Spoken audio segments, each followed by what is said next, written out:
Voy a revisar, deme un minuto. Y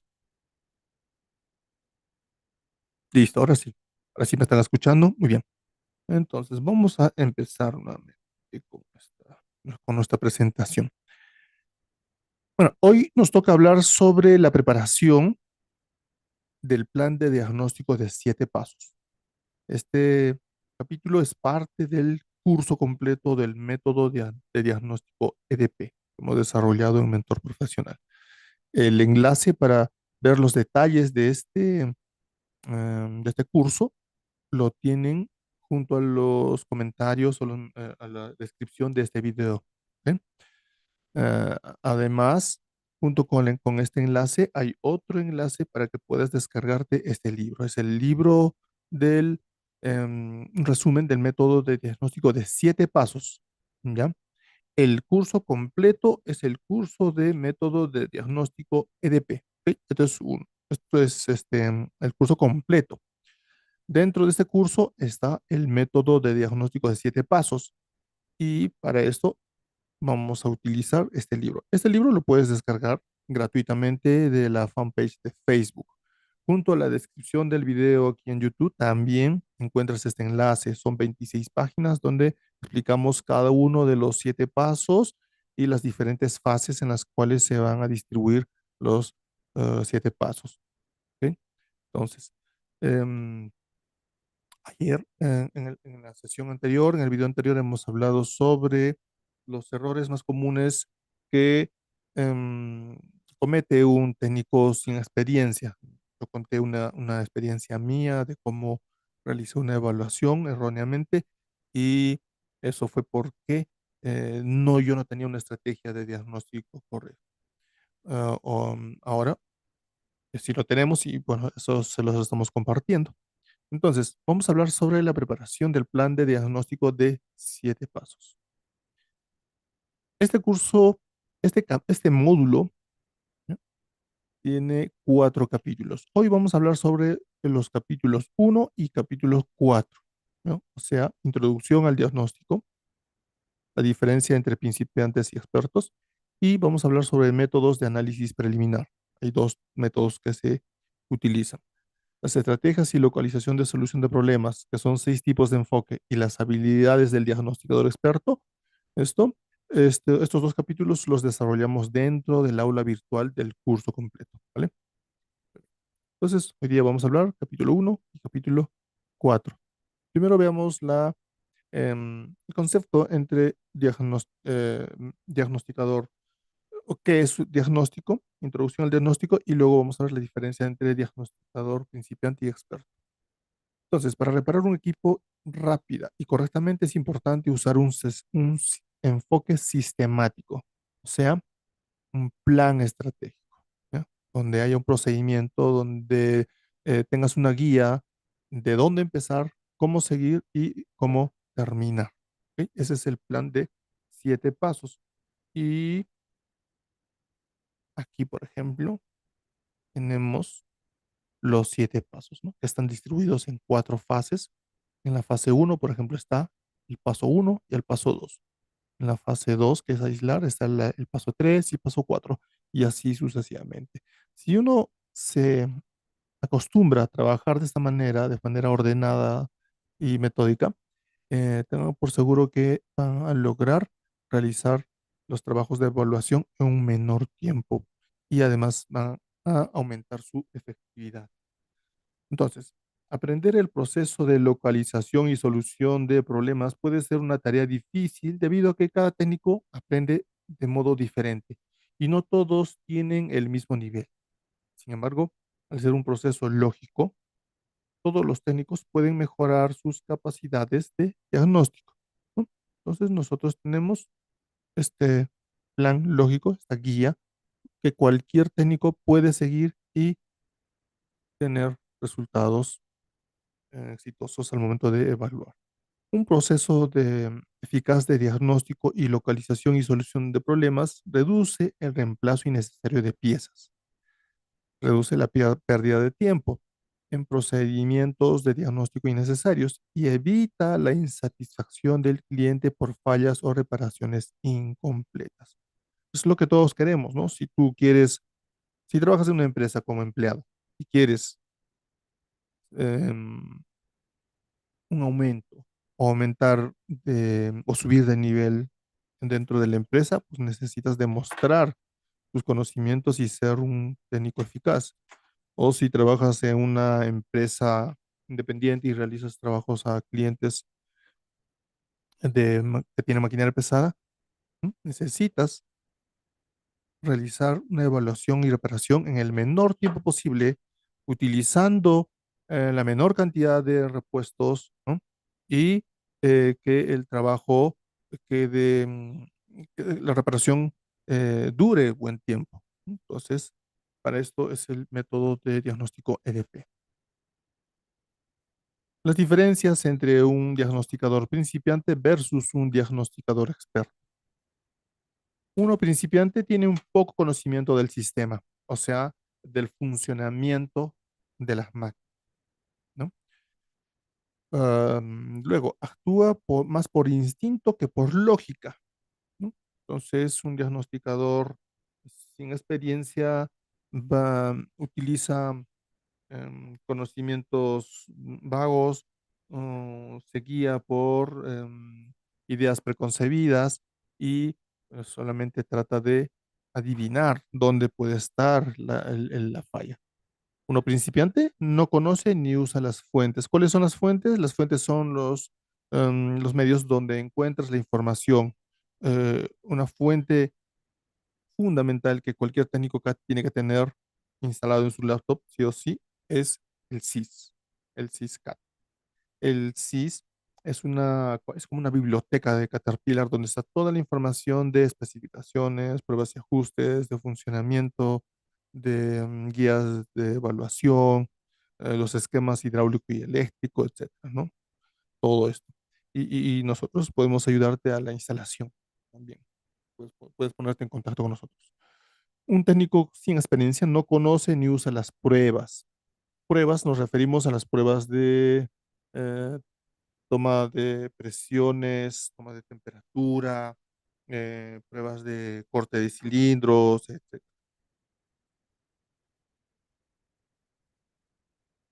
A ver, ujú. Luego tenemos que un técnico sin experiencia no conoce ni usa el equipo de prueba, o sea, los manómetros, los multímetros, el pirómetro, etcétera. No sabe utilizar correctamente, no ve el problema en su totalidad. Esto es porque se enfoca en una idea nada más. Eso es cuando uno no tiene experiencia y se guía solamente por las ideas preconcebidas. ¿Y qué son las ideas preconcebidas? Son, por ejemplo, en caso de que hayas evaluado alguna máquina anteriormente, has visto una falla, em, y cuando vas a ver otra máquina, ¿m? relacionas esa falla con la misma causa que la máquina anterior que hayas visto. Por lo tanto, se genera una idea preconcebida y muchas veces te pueden confundir, ¿no? Puedes utilizar una idea preconcebida y cuando vas a la máquina y revisas la máquina, las causas son diferentes, ¿no? Eso es tener una idea preconcebida. Entonces, el que no ve el problema en su totalidad se guía por estas ideas preconcebidas y comete errores, ¿no? Entonces, ahora veamos qué habilidades tiene un diagnosticador experto.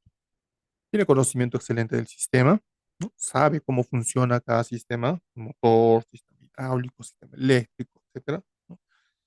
Em, Enfoque metódico y lógico. Utiliza un enfoque metódico. Por ejemplo, un diagnosticador experto utilizará el plan de diagnóstico de 7 pasos, ¿no? Hay una guía, un procedimiento metódico y lógico. Usa todas las fuentes disponibles, ¿no?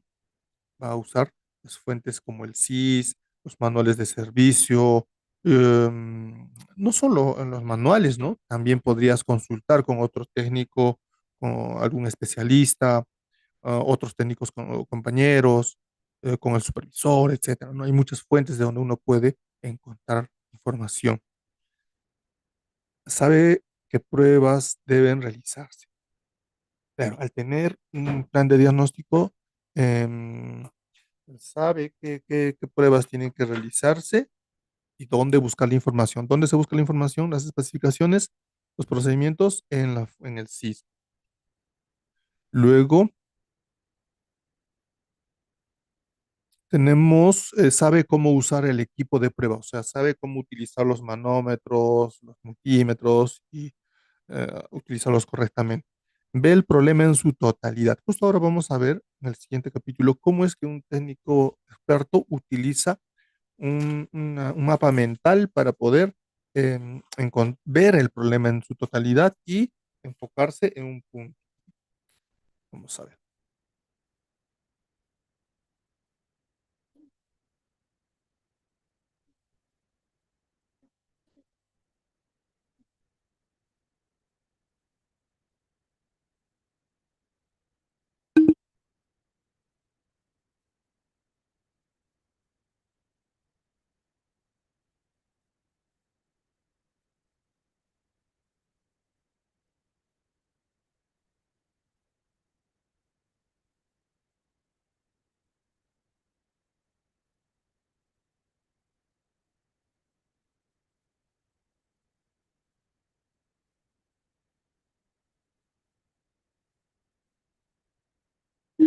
A ver, un minuto, estoy teniendo una dificultad técnica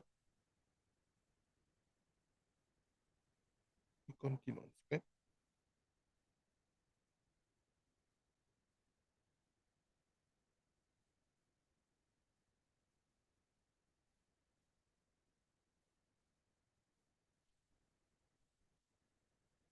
Muy bien. Entonces, ahora vamos a ver los métodos de análisis preliminar. Fíjate, ¿dónde utilizamos esto? Aquí, vamos a ver.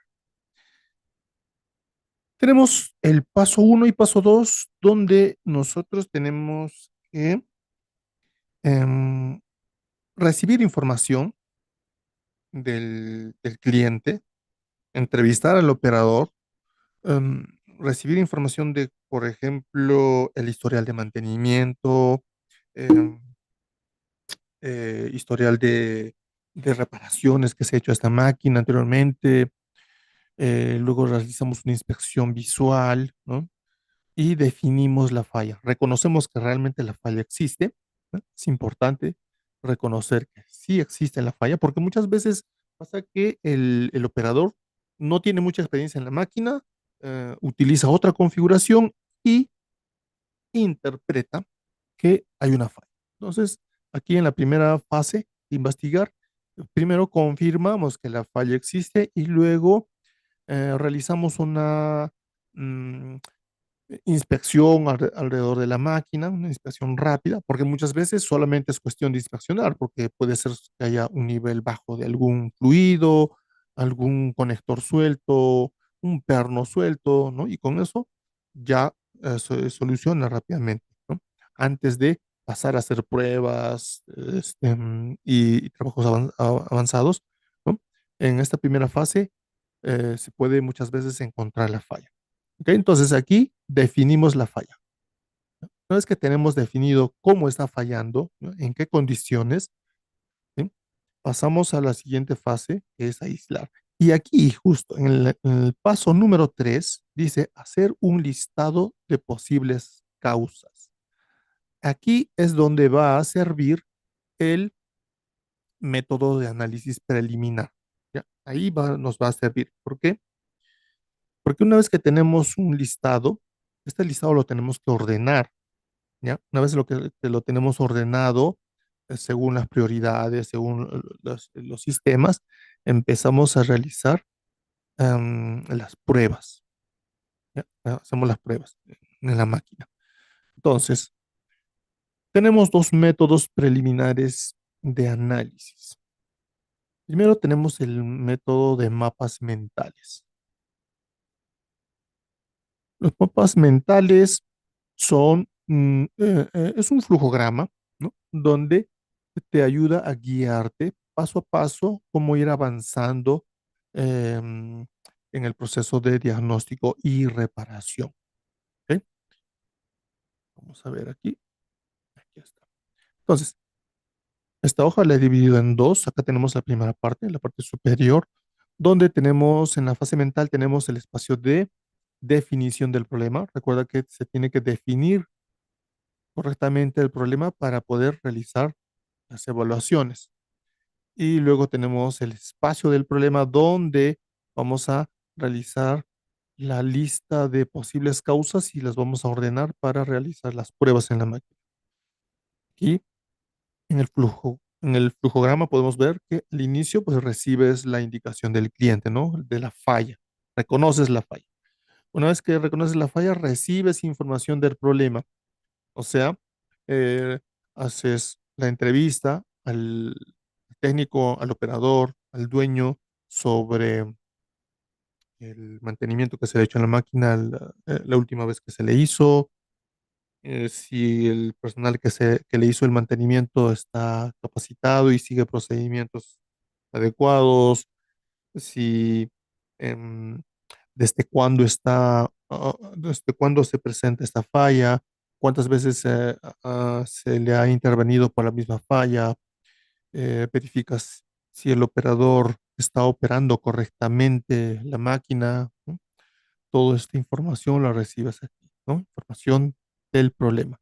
Una vez que tienes la información del problema, interpretas la información, ¿no? Interpretas la información para saber, para reconocer cuál es la falla específicamente.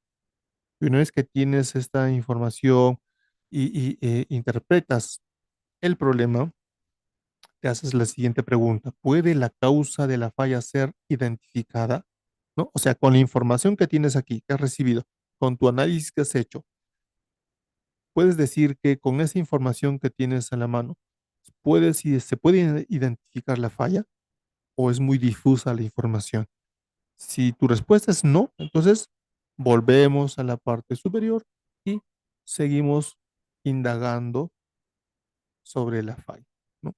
Pediremos más información, otro tipo de historial, entrevistamos al operador, hacemos que la máquina opere y trabaje en las mismas condiciones donde ocurrió la falla para reconocer mejor la falla, etcétera, ¿no? Entonces, y nuevamente regresamos y nos hacemos la pregunta, ya que tienes más información, has reconocido la falla, cómo falla, en qué condiciones y cómo, y te haces la pregunta nuevamente, ¿puede la causa de la falla ser identificada?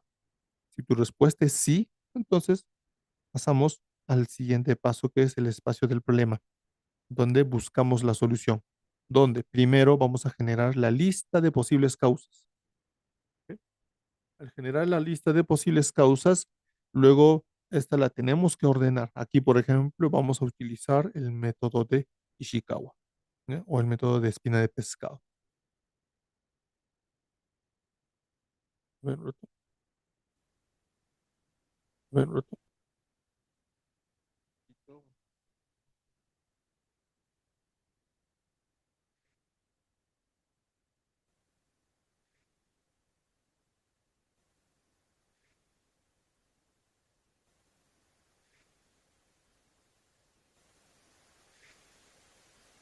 Ok.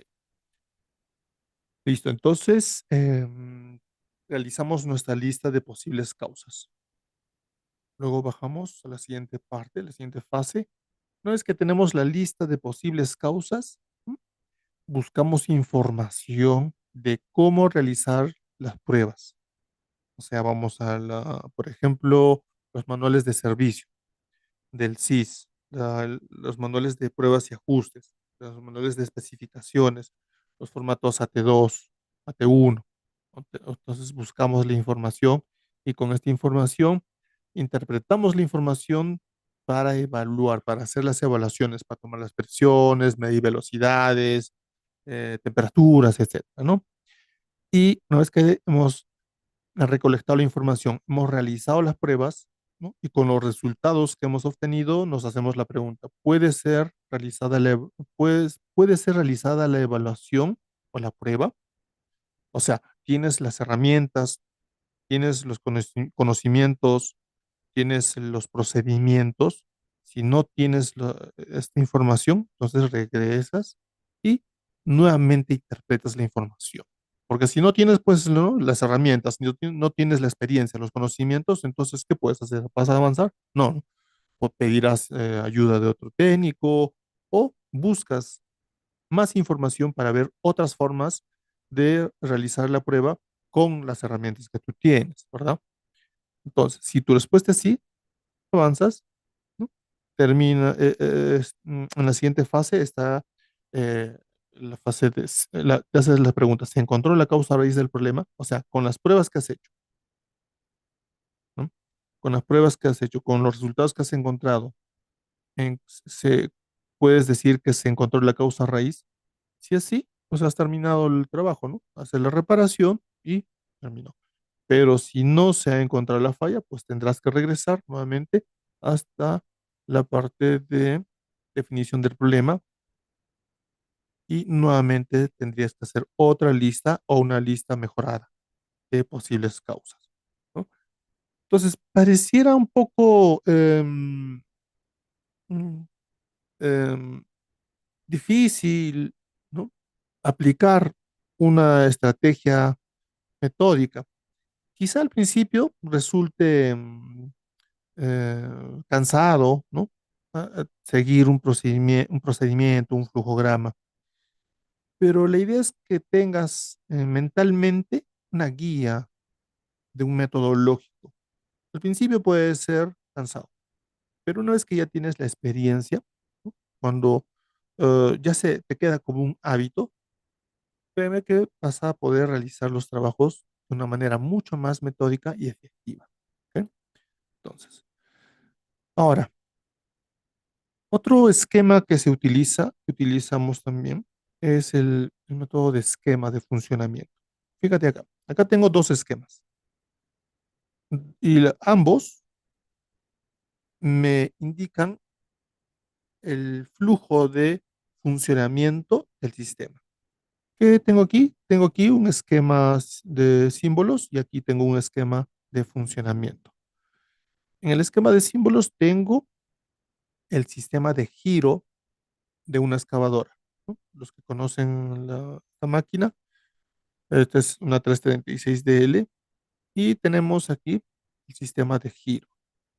Aquí tenemos, por ejemplo, este sería el motor de giro, aquí sería el freno, ¿no?, las válvulas de crossover y tenemos la válvula de control principal, etcétera, ¿no? Hay diferentes componentes dentro del sistema de giro.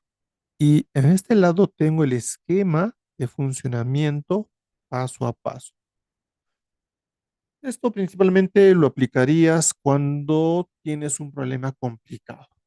Cuando hay un problema simple, como una falla eléctrica, por ejemplo, o cuando la falla sea puntual, no sería necesario realizar este mapa de funcionamiento, este esquema, ¿no?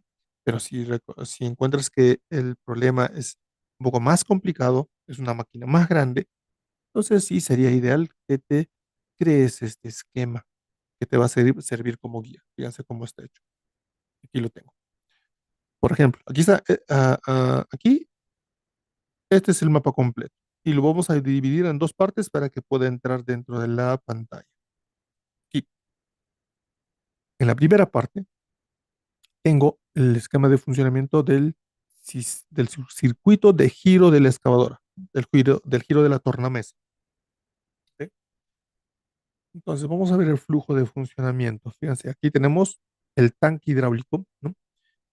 Del tanque hidráulico baja el aceite primero a uno de los componentes que va a alimentar, es hacia la bomba de aceite piloto. Luego, otra línea para la bomba hidráulica número uno o la bomba de mando. Luego tenemos otra línea hacia la bomba número 2 o la bomba guiada, ¿no? Recuerda que estas dos bombas son totalmente idénticas, ¿no? Luego tenemos en el lado izquierdo el motor diésel. Y el motor diésel para funcionar, ¿no? Primero está el tanque de combustible y el combustible va a pasar a través del filtro de combustible, la bomba de combustible, hacia los inyectores y de los inyectores inyecta al motor. Pero los inyectores también necesitan una señal eléctrica de control del SMD motor. Y este SMD motor, recuerda que está en los equipos electrónicos, están interconectados entre SMs. Entonces, el SMD motor se intercomunica con el SMD máquina. ¿Ok? Entonces, fíjate cómo yo estoy conectando todas las líneas y estoy observando el flujo de energía. ¿Ya? ¿Y por qué tengo al motor aquí? Porque en el esquema no está el motor, pero en mi mapa de funcionamiento sí tengo considerado el motor. ¿Por qué?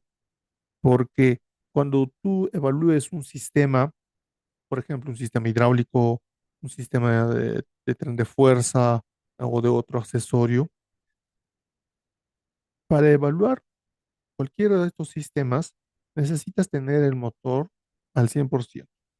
Si el motor está fallando, esta falla del motor puede ser la causa de las fallas en el sistema o podría confundirnos al momento de realizar las evaluaciones y podemos confundirnos al momento de diagnosticar una falla. Entonces, por eso es que siempre que evalúes un sistema, primero te tienes que fijar si el motor está trabajando al 100%. ¿Ok?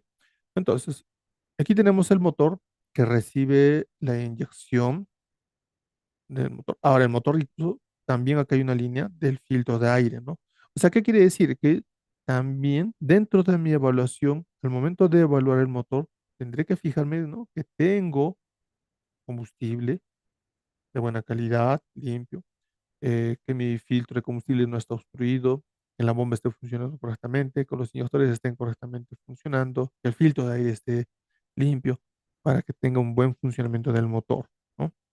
Al igual que la parte electrónica. Luego, una vez que el motor enciende y funciona, el motor brinda, ¿no? Movimiento, tracción, por ejemplo, al alternador para alimentar todo el sistema eléctrico, ¿no? El motor mueve la bomba hidráulica piloto, mueve las dos bombas hidráulicas principales. Analicemos esta parte de las bombas principales, ¿no? Las bombas principales, ambas se mueven y la bomba principal, la bomba de mando, es la que va a alimentar el sistema de giro de la tornamesa.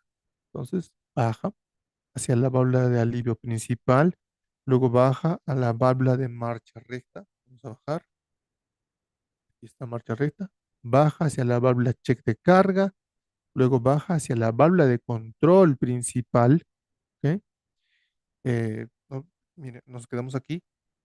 Luego la parte eléctrica, vamos a ver, a la vez que el aceite está bajando, a la vez analicemos la parte eléctrica. Entonces, mueve al alternador, el alternador genera corriente, luego hay una alimentación hacia el switch de traba. El switch de traba está en la palanca, ¿verdad? Al costado del operador, del asiento del operador, hay una palanca. Entonces sería el switch de traba, el cual envía una señal a un relay de traba.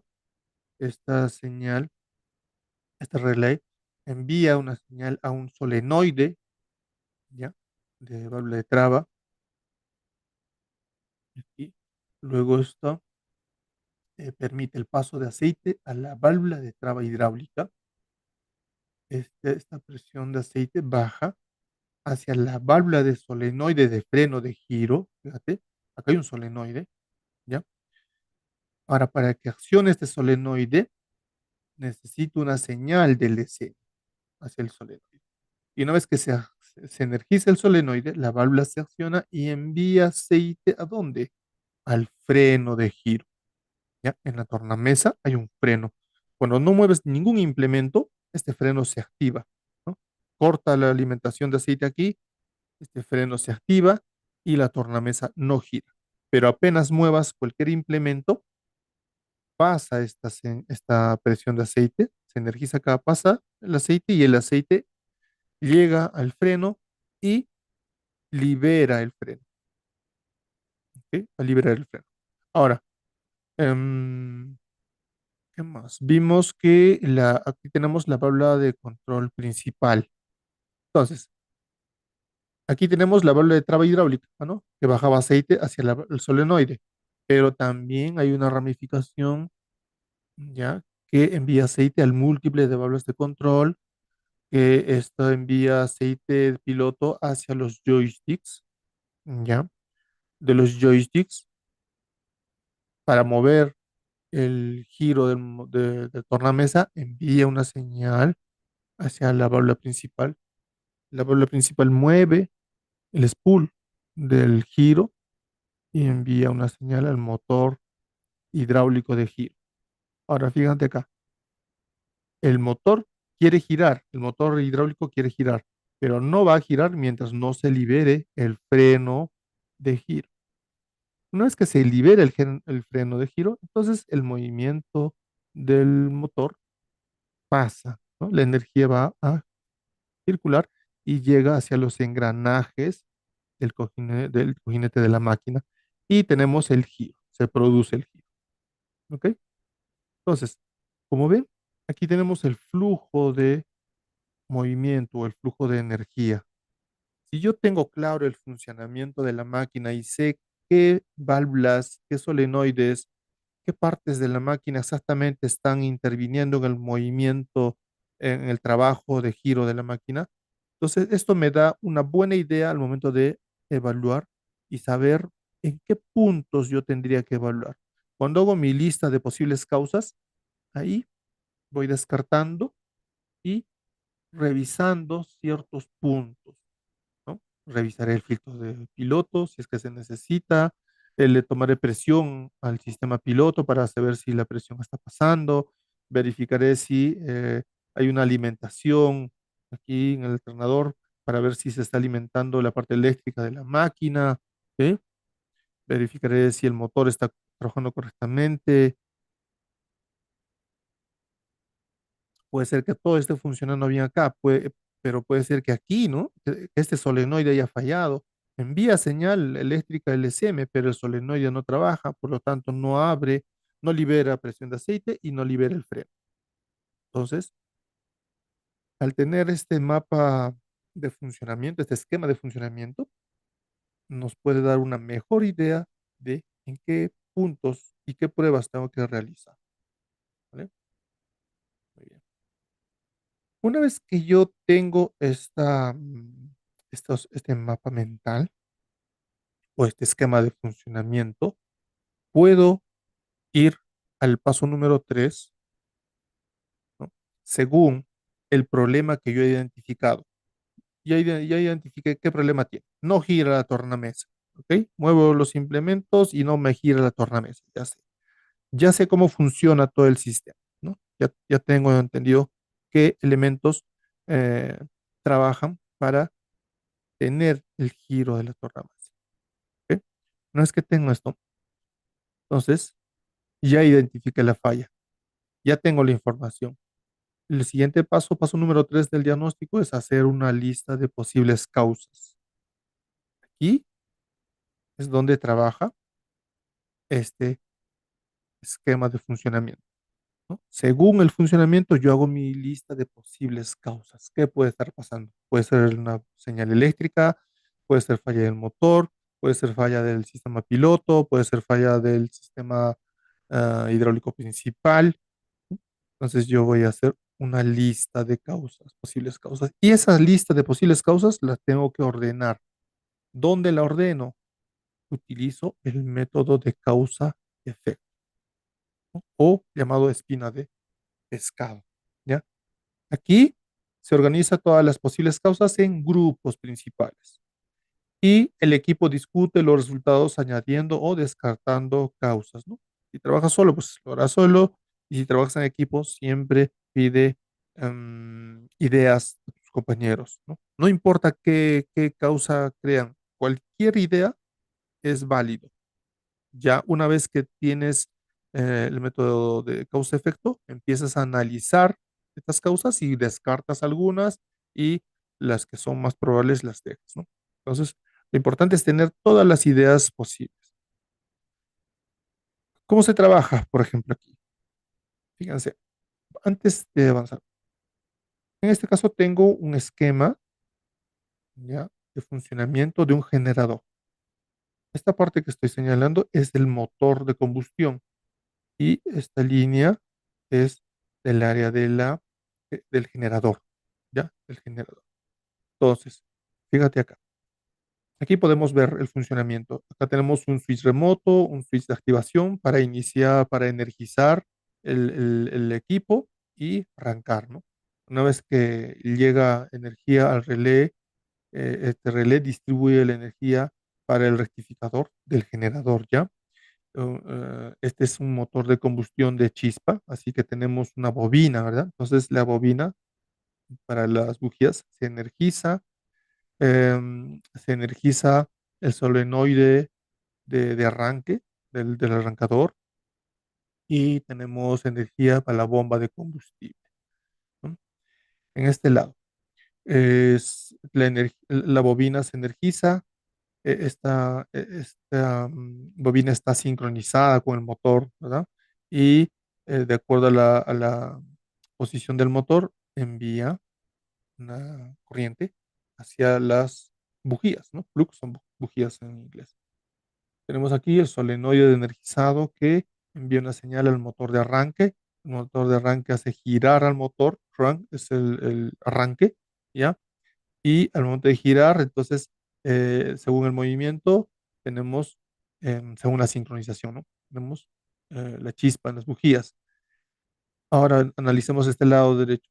Tenemos energía en la bomba de combustible, ¿no? Entonces la bomba se trabaja, permite el paso de combustible. Entonces tenemos el tanque de combustible que baja hacia el carburador, ¿ok? El carburador baja el combustible y aquí tenemos una combinación aire-combustible, ¿ok? Al momento de girar el motor, ahí se genera un vacío, ¿no? O sea, succiona la combinación aire-combustible, ¿ya? Y tenemos que este aire ingresa al motor, ¿no? Ingresa al motor, tenemos la chispa y tenemos la ignición, o sea, el encendido del motor. Una vez que encendido, ¿no?, tenemos que se genera voltaje en el generador, ¿ok? Hasta ahí vamos a analizar. Entonces, en este motor, en este generador, tenemos un problema eléctrico en el sistema de arranque. Eso nos reporta el cliente. Un técnico sin experiencia, un técnico novato, ¿no?, seguiría este desorden en realidad, ¿no? Porque no hay un orden, no trabaja con un orden, un técnico sin experiencia, sin una estrategia de evaluación. STAR, por ejemplo. Por ejemplo, si empieza aquí, analizaría, por ejemplo, el motor, ¿no? Aquí quiere analizar el motor. El motor de arranque revisa si está funcionando bien el motor, luego sube y revisa el switch de arranque, baja y revisa el cableado que va hacia el relé, luego salta hacia la fuente de alimentación, baja hacia la línea que alimenta, que envía corriente del solenoide al arrancador, luego salta y revisa esta conexión eléctrica, salta nuevamente, revisa el switch de arranque, el switch remoto, otra vez el relé, fíjate, regresa al switch de arranque, otra vez revisa este cableado, revisa la bobina, la conexión, revisa la sincronización, revisa nuevamente el solenoide de energizado de arranque y se detiene, ¿no? Pasa mucho tiempo al realizar todas estas pruebas y ni siquiera encuentra la falla, ¿no? En cambio, si tú eres un técnico que tienes conocimiento del funcionamiento de la máquina y tienes un procedimiento, ¿no? Tienes una idea clara del funcionamiento, te ordenas por prioridades tus las causas, entonces el tiempo de trabajo, el tiempo de evaluación va a ser mínimo. Tú tienes bien claro cómo hacer y qué paso seguir. Empiezas en este punto, revisas el arrancador, revisas el solenoide, te comparas con el relé, haces tus diferentes pruebas y encuentras la mucho más rápido. Esa es la diferencia de trabajar con un plan estratégico a trabajar sin ningún plan estratégico, sin ninguna estrategia. ¿Ok? ¿Cómo funciona el método de Ishikawa? Se le llama espina de pescado también porque tiene la forma de un pescado, donde aquí en la parte sería la cabeza y estas serían las espinas. Aquí en la parte de efecto es donde se coloca la falla. ¿No? Aquí tú colocas la falla. ¿Cuál es la falla específica? Y cada una de estas espinas mayores son las categorías, ¿ya? Y dentro de cada categoría tenemos las causas, ¿ya? Vamos a ver cómo ordenarlo. Aquí hay un ejemplo, pero vamos a analizar otro. Yo tengo estas categorías. En el diagrama de Ishikawa original, ¿no? Las categorías son equipamiento, medición, métodos, mano de obra, medio ambiente, materiales. ¿Ok? En nuestro caso, estas categorías lo vamos a cambiar porque en equipos de maquinaria es diferente. Entonces, aquí yo he seleccionado estas categorías según la prioridad, ¿ya? Entonces, para mí, primero se tiene que descargar la configuración de la máquina, luego ver el mantenimiento, luego vemos la configuración del operador, luego revisamos causas en el sistema eléctrico, motor y sistemas. ¿Por qué? En la configuración de la máquina, o sea, puede ser que una máquina se ha llevado hacia un proyecto y es posible que la máquina no esté configurada para el tipo de trabajo que esté realizando. Puede ser que se le esté sobreesforzando. O puede ser que la máquina haya sido fabricado para una zona muy cálida, pero lo estás haciendo trabajar en una zona muy fría, de mucho frío, una altura donde la temperatura ambiente esté en menos 10 grados, por ejemplo, o viceversa, ¿no? Entonces, muchas veces no es la máquina, no es el operador, sino es la configuración. Entonces, eso es un punto que yo siempre descarto. Cuando voy a ver una máquina, lo descarto. Claro, aquí te das cuenta, si la máquina está trabajando a tiempo y la falla apareció de pronto, entonces podrías descartar esta primera categoría. Pero si la máquina recién ha llegado al proyecto y empieza a presentar fallas, entonces sería bueno descartar este primer punto, esta primera categoría. Luego, una vez que tengo descartado o considero esta información, la siguiente categoría es el mantenimiento, el historial. ¿Cuántas veces cómo, em, cuándo fue la última vez que se le hizo mantenimiento? ¿Cómo se lo hizo? El operario, el técnico está capacitado, sigue procedimientos estándar, qué tipo de aceite se utiliza, etcétera. Toda esa información es importante obtenerlo, porque es posible que el, muchas veces me ha pasado, ¿no? Que simplemente por cambiarle un aceite de otra marca, empieza a aparecer fallas, empieza a humear, empieza a perder potencia, empieza a haber cascabeleos, sonidos raros, ¿ya? O cuando no se hace un buen mantenimiento y, por ejemplo, entra aire al sistema, empieza a cascabelear, empieza a variar el funcionamiento de la máquina. Entonces es importante descartar esto. Primero tenemos que descartar lo más fácil, ¿no? Para luego empezar a meternos a sistemas y evaluaciones más complicadas. Otro punto, otra categoría, configuración de operación. El operador está capacitado, está utilizando correctamente la configuración en la cabina, los controles que está utilizando, los botones que está utilizando son los correctos, ¿no? Está trabajando en modo ahorro de combustible o en modo heavy drive, ¿no? Entonces, eso es importante, ¿no? Revisar si el operador está trabajando correctamente. Luego, estado del sistema eléctrico. Yo lo pongo primero aquí porque hoy en día todos los equipos modernos Caterpillar, todos los sistemas tienen sistema eléctrico integrado. Tiene sensores, actuadores, tiene SEMES, tiene un cableado por toda la máquina. Así que definitivamente tienes que descartar el sistema eléctrico. Luego, el motor. ¿Cómo está el motor? ¿No? Y si tienes que evaluar un sistema, por ejemplo, hidráulico, transmisión o accesorios, también lo consideras aquí. ¿Y cómo lo ordenas? De esta manera. Primero, defines la falla. Luego, colocas las categorías, ¿no? Y en cada categoría le pones las diferentes causas que tú crees que estén relacionadas con la falla. En configuración, ¿hay alguna causa que puede estar relacionada? Si no hay, entonces no pones ninguna causa. Pero si tú crees que por ahí el cucharón es muy grande, por ejemplo, o las zapatas no son adecuadas para el terreno, podrías colocarlo aquí. Podría estar relacionada con la falla, ¿ya? Em, Mantenimiento, ya sabes, ¿no? El historial, el modo de trabajo, la aplicación del mantenimiento, etcétera, todo.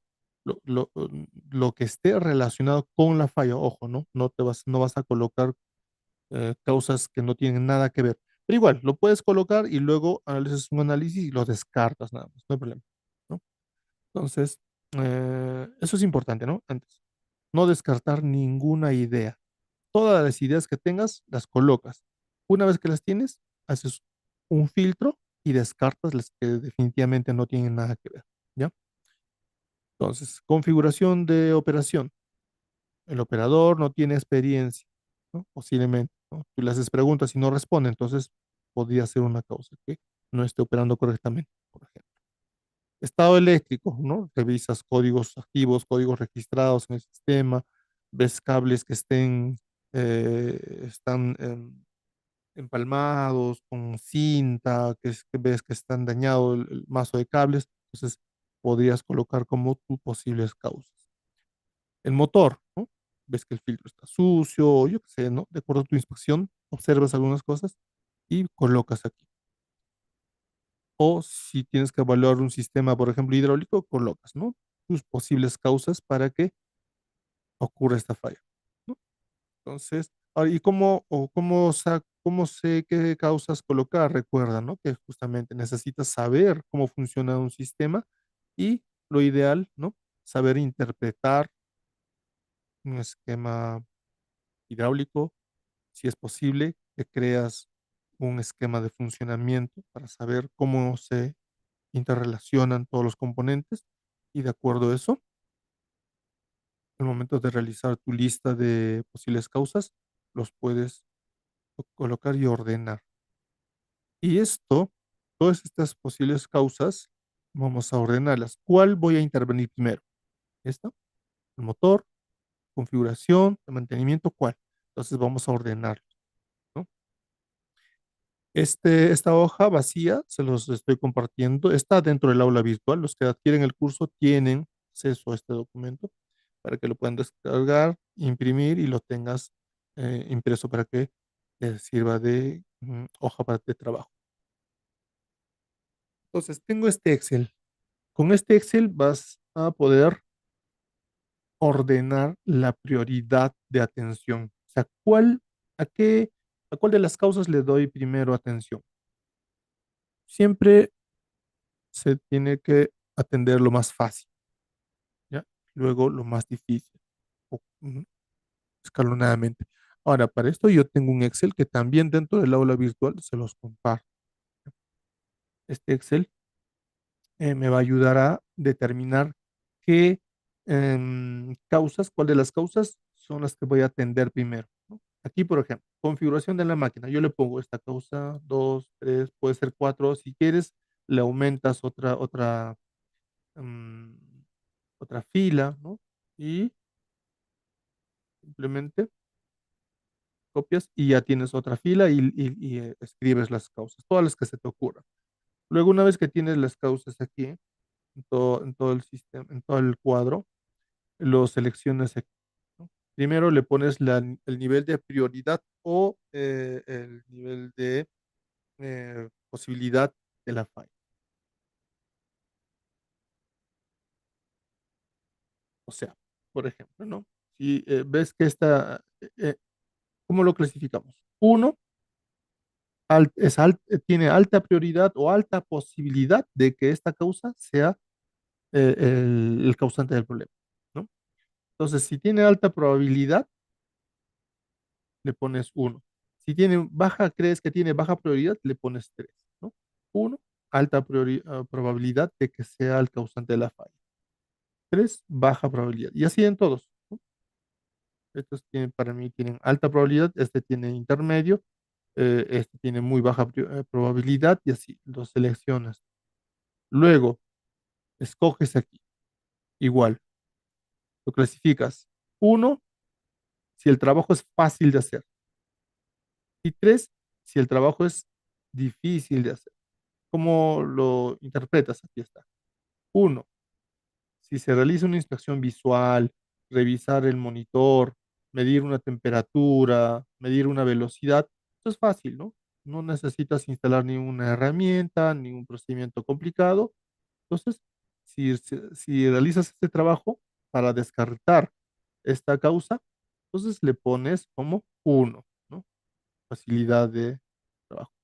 Pero sí es un poco más complicado, como por ejemplo, requieres instalar un manómetro, tomar presiones, hacer pruebas de calado, pruebas de rendimiento, pruebas con el IT. Aquí ya necesitas un procedimiento, ya necesitas una hoja, un formato AT2, necesitas tener las especificaciones de máquina.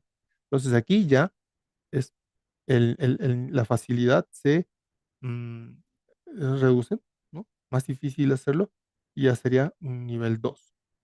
Y un nivel 3 ya es en trabajos que requieren desmontar o abrir componentes, evaluar sistema eléctrico, por ejemplo, desconectar harness, conectores, revisión de inyectores, intercambio de solenoides, revisar estado de válvulas, etcétera. Esto ya es un trabajo más complicado. Entonces lo clasifico como nivel 3. Y aquí está, ¿no? Nivel uno, nivel 2, nivel 3, ¿no? Ya los he clasificado. Y aquí el Excel automáticamente me hace el cálculo. Es un promedio, la suma de los dos dividido entre 2. Y aquí tengo un número. ¿Qué me indica este número? Primero voy a revisar o descartar los números más bajos. Por ejemplo, aquí el número más bajo es el 1.5. Este es la primera causa que tengo que descartar, ¿no? Como es fácil, solo es a lo mejor descartar un código, revisar hacer una inspección visual, ¿no? Entonces, lo descarto primero.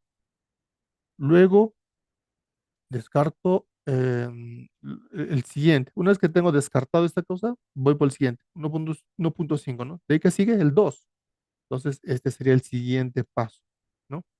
Aunque es difícil aquí de hacer, pero aquí vemos que tiene alta probabilidad de que sea la causa del problema. Entonces, este sería el paso, la segunda causa a descartar. Luego 2.5. Estos tres son 2.5. Entonces aquí, como todos son iguales, pues puedo escoger cualquiera, ¿no? No importa. Aquí, por ejemplo, en el motor, ¿no? Igual, hemos visto la probabilidad, este es 1, estos son nivel 2 y este nivel 3. Baja probabilidad, alta probabilidad. Facilidad, estos son fáciles de hacer y este es más complicado. Por lo tanto, fíjense, el promedio, este sería 1. Este es el primero que descartaría, ¿no? Lo descarto, hago una inspección, mido temperatura, etcétera. Todo fácil. Luego, 2. Estos dos son 1.5. Estos dos son iguales. Entonces, escojo cualquiera de los dos que considere que puedo hacerlo más rápido, ¿no? Una vez que he descartado estas causas, sigo con el siguiente que sería el 3. Aquí seguramente ya tengo que destapar la tapa de balancines, hacer una inspección del inyector, etcétera, ¿no? Entonces, como se fijan, primero voy a descartar los que son más fáciles de aplicar y luego para el último dejo las inspecciones o evaluaciones más complicadas. Entonces, esa sería la forma de em, medir, ¿no? Según la categoría. Y eso sería todo por ahora.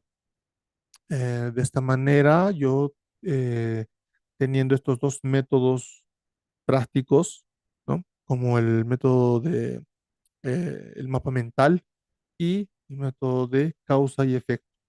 me ayudan a poder ordenar mejor mi lista de causas posibles. Y una vez que tengo mi lista de causas posibles bien ordenado, ahora sí empiezo a realizar las pruebas en la máquina, ¿no? De una manera ordenada, de una manera estratégica.